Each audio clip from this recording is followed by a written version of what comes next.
Hello, welcome to our next SSIS practical, loading data from table to table.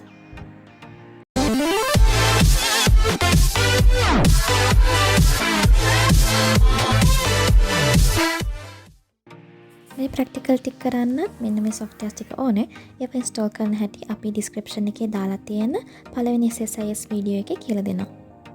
ඉතින් අපි දැන් කරන්න යන්නේ database table එක තියෙන data SSIS වලින් database එක වෙනත් table එකකට දාන එක.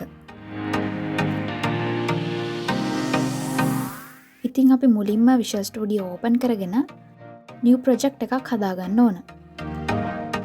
මෙතන business intelligence වල integration service project select කරලා අපි මේකට නමක් දෙමු.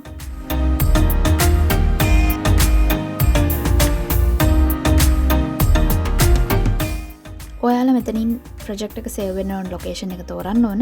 ඊට පස්සේ okay කරමු.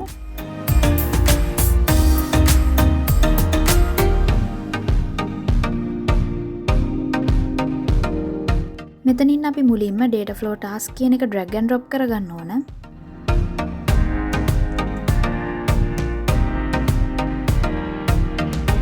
ඊට පස්සේ අපි data flow task කියන එක double click කරලා මේ project එකේ අපි කරන්න යන්නේ SQL table එකක තියෙන data තවත් table එකකට දාන හින්දා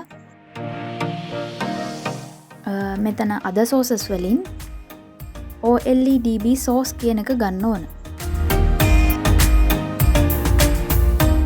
ඒ වගේම destination එක විදියට OLEDB destination එක කියන එක තෝරගන්න ඕන.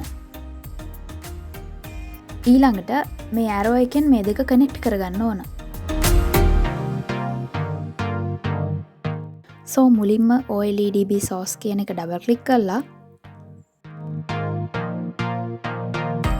new ගිහිල්ලා server එකත් එක්ක database එක select කරගන්න ඕන. කලින් settings හදලා තියෙනවා නම් මෙතනින් තෝරගන්න පුළුවන්. නැත්නම් new ගිහිල්ලා මෙතන brackets ඇතුලේ local හරි server name එක හරි දීලා මෙතනින් database එක select කරගන්න ඕන. So මම කලින් හදලා තියෙන ඉඳන් මේක select කරන්නම්. ඊට පස්සේ ඔයාලා මෙතන data ගන්න යන table එක select කරගන්න ඕන.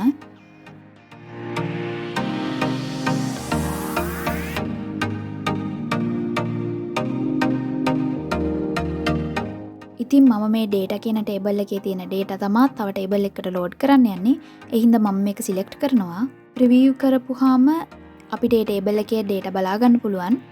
මෙතනින් අපිට columns ටිකත් මෙතනින් errors තියෙනවා නම් ඒකත් බලා ගන්න පුළුවන්. මම මේක okay කරන්නම්. So next අපි OLEDB destination එක configure කරගමු. කලින් වගේම server එක select කරලා මෙතනින් data දාන්න යන table එක select කරගන්න ඕන. අපිට ඕන නම් ඒ table එක SQL management studio එකෙන් create කරලා මෙතනින් select කරගන්න පුළුවන්. එහෙම නැත්නම් මේ new button එකෙන් new table එකක් create කරගන්නත් පුළුවන්. මම මේ option එකෙන් table එකක් create කරගන්නම්. table එකේ name එක විදිහට මම data2 කියලා දෙනවා. මේ තියෙන table එකේ column names and data types ඒවා change කරන්න ඕන නැති හින්දා මම okay කරනවා. ඊට පස්සේ මෙතනින් අපිට පුළුවන් අපේ අලුතෙන් හදාගත්ත table එකේ data තියෙනවා නම් ඒව බලා ගන්න. මෙතනින් අපි tables දෙක map කරගන්න ඕන. previous video එකේ කිව්වා වගේම මේවා auto map වෙලා තියෙන්නේ tables දෙකේම column names සමාන හින්දා. නැත්නම් අපි මේවා manually map කරගන්න ඕන. ඊට පස්සේ අපි මේක okay කරපුවාම මෙතන තියෙන error icon එක අයින් වෙලා නම් ඔයාලා source and destination successfully configure කරගෙන තියෙන්නේ. So අපි මේක run කරමු.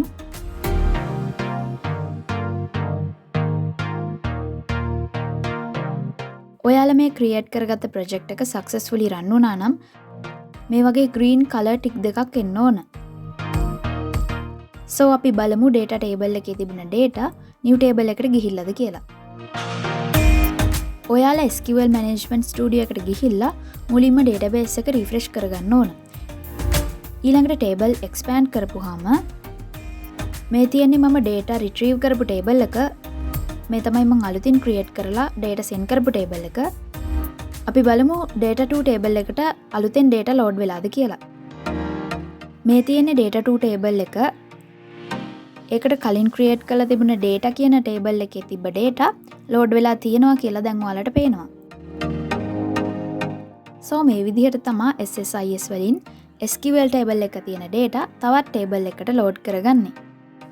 So thanks for watching our videos and stay tuned with us. We'll be here soon with our next practical conditional split.